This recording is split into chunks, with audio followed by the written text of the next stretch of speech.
પોરબંદરને પીવાનું પાણી પૂરું પાડતો બલેશ્વર નજીક બરડા ડુંગરની ટેકરીઓ વચ્ચે આવેલો ફોદાળા ડેમ ખૂબ જ રમણીય સ્થળ છે અને પ્રવાસીઓ માટે તે આકર્ષણનું કેન્દ્રબિંદુ બની શકે તેમ છે.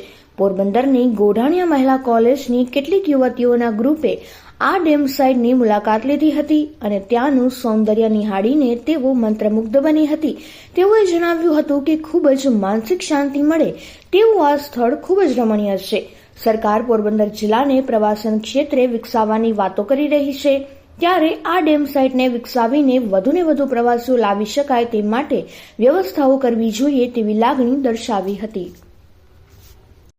પોરબંદરથી માત્ર 25 કિલોમીટરના અંતરે આવેલો બિલેશ્વર નજીકનો ફોદાળા ડેમ છે. આ ડેમ સાઇટ ખૂબ જ સુંદર છે અને ફરવાલાયક છે, છતાં પણ પ્રવાસન ક્ષેત્રે જે વિકાસ થવો જોઈએ એ આ સ્થળનો થયો નથી. ત્યારે આપણે અહીંયા કોલેજની જે ગર્લ્સ આવી છે એમને પૂછીએ કે અહીંયા શું જરૂરિયાત છે.